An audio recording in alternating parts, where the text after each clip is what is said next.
नारी शक्ति फाउंडेशन मेरा पदार्पण 2021 में हुआ था। डॉक्टर संगीता त्यागी जब हम लोग किसान कल्याण परिषद में एक सेमिनार में आए थे तो डॉक्टर संगीता त्यागी ने मुझे इस प्लेटफॉर्म में आमंत्रित किया और 2021 से आज तक मैं नारी शक्ति फाउंडेशन से जुड़ा हुआ हूँ। और डॉक्टर संगीता त्यागी हमारी राष्ट्रीय अध्यक्षा ही नहीं है, हमारी अभिभावक के रूप में हम कवचों को जैसा दिशा निर्देश देती हैं, हम लोग उसी ढंग से नारी शक्ति फाउंडेशन के काम को आगे बढ़ाते हैं। ये काम जो है केवल काम ही नहीं है। मैं सबसे पहले दुर्गा शक्ति की वंदना करता हूँ, माँ सरस्वती की वंदना करते हुए कुछ व्याख्यान कर रहा हूँ कि हम लोग इस हिसाब से पश्चिम बंगाल में नारी शक्ति फाउंडेशन का कार्य कर रहे हैं। ये कहने का मतलब कोई भी संगठन तभी मजबूत होता है जब उसके फाउंडेशन को हम हृदय से लें। नारी शक्ति फाउंडेशन केवल नारियों की शक्ति के आगे बढ़ाने का ही फाउंडेशन नहीं है, यहाँ कवचों की भूमिका भी बहुत ज़्यादा है, क्योंकि एक नारी तभी सक्षम है जब पुरुष उसके आगे या पीछे रहता है। मैं जानता हूँ एक परिवार तभी चलता है दोनों के संयोग से। नारी शक्ति में ये शक्ति सम्मिलित है और हमारे बंगाल का जहाँ तक उद्देश्य है, हमारी यहाँ पर बंगाल की बहनें बैठी हुई हैं, मुझे बहुत ही अच्छा लग रहा है। कल हमारे 30 स्टॉल यहाँ थे। आज बरसात के कारण बहनों की समस्या है, उनको घर चलाना भी पड़ता है, इसलिए कुछ बहनें आ नहीं सकी हैं। मुझे स्टॉल का दायित्व दिया गया था।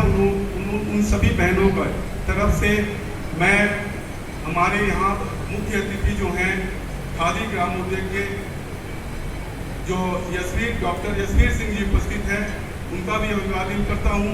हमारे स्टेज पे जो बहनें हैं, नीलम वंदना शुक्ला जो संचालन कर रही हैं, भावना शुक्ला जी, हमारे यहाँ डॉक्टर अंजना जी हैं दिल्ली यूनिवर्सिटी की प्रोफेसर, हमारे यहाँ यूपी उत्तर प्रदेश की काफ़ी बहनें यहाँ स्टॉल भी लगाई थी।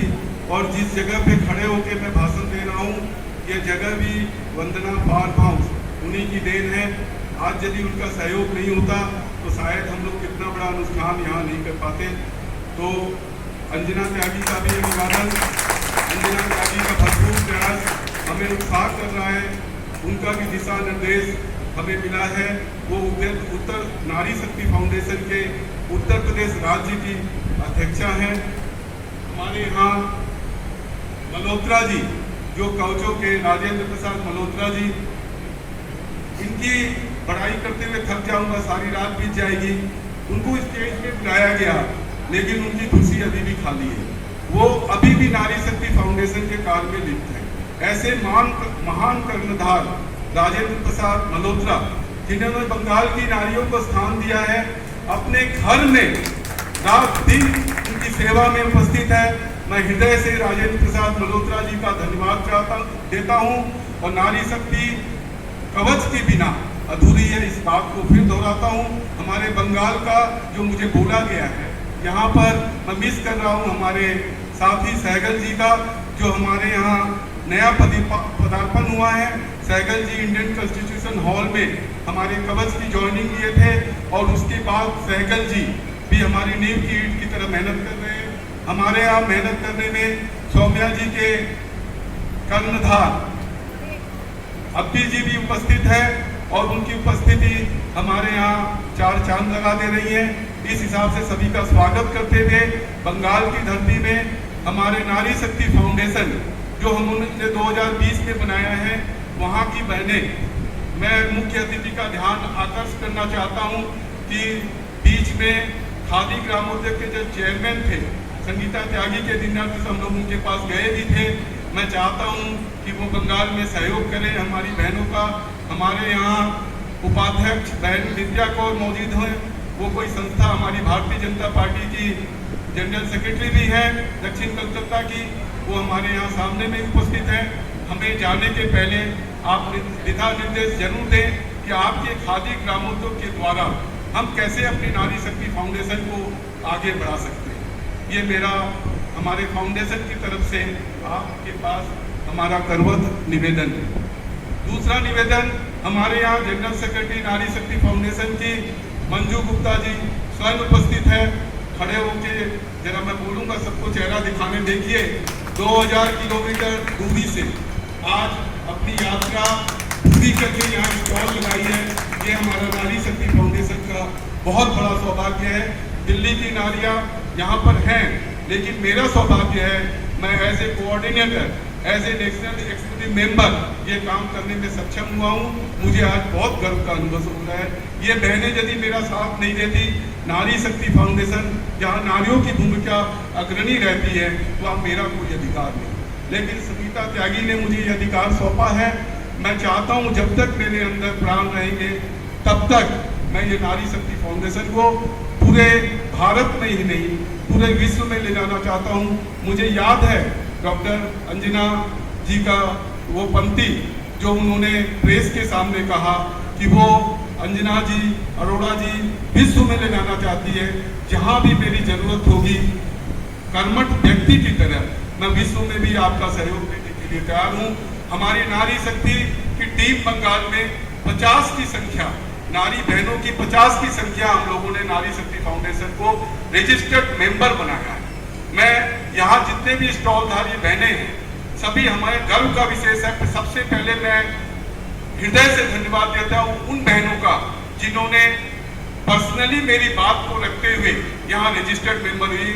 इसलिए उन रजिस्टर्ड बहनों का, चाहे वो यूपी से हो, चाहे वो हरियाणा से हो, चाहे वो राजस्थान से हो, चाहे वो डॉक्टर श्यामा प्रसाद मुखर्जी की धरती, नेताजी सुभाष चंद्र बोस की धरती बंगाल से हो, चाहे वो हमारे उत्तराखंड से हो, सभी स्टॉलधारी बहनों के लिए एक जोरदार ताली होना चाहिए। ये बनता है।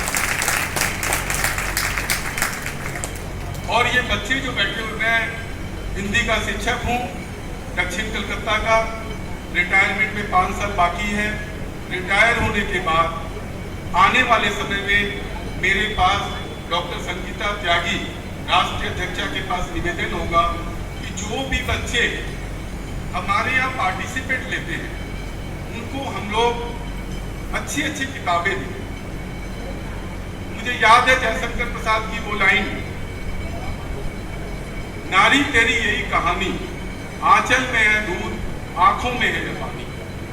ये 1947 के पहले की कहानी है। उस संघर्षपूर्ण जीवन में नारी आगे बढ़ के आज प्रथम साड़ी में बैठी हुई है। इसके लिए भी जोरदार ताली होना चाहिए। वो जयशंकर प्रसाद की कविता मुझे झंझोर देती है। जब मैं क्लास 9 में था, मुझे याद आता है सुभद्रा कुमारी चौहान की वो कविता, बार बार याद आती है मुझको मधुर बात बचपन तेरी, गया ले गया तू जीवन की सबसे मस्त खुशी मेरी। अभी मुझे नारी शक्ति फाउंडेशन में आर्पिन से लेके एलिफेंट में जो कहावत है वो काम करने में मुझे खुशी इसलिए होती है कि मुझे अपना 55 साल याद नहीं है, मुझे अपना बचपन याद आता है। ये बचपन जो याद आता है यही नारी शक्ति की शक्ति आगे बढ़ाएगी। मैं अपना अभिवादन यही खत्म करता हूँ। आगे बोलने वाले काफी हैं, बोलने की तो इच्छा काफी है, मौका मिला है, पहली बार नारी शक्ति फाउंडेशन में मौका मिला है। मैं अपनी वाणी को विराम देते हुए सभी स्टॉलधारियों का पुनः आग्रह करते हुए कहूँगा, आने वाले समय में जो मैडम ने कहा, हमारी दीदी ने कहा, मैडम कहना ठीक नहीं है, दीदी ने जो कहा, उस स्टॉल में हम लोग 100 स्टॉल की संख्या हमारे पास पहुंच गई है।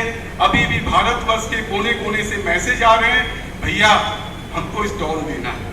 कुछ बहनें बोल रही हैं हम लोग को छोड़ेंगे तो नहीं, वादा है जब तक जिंदगी है आप लोग साथ हैं। धन्यवाद।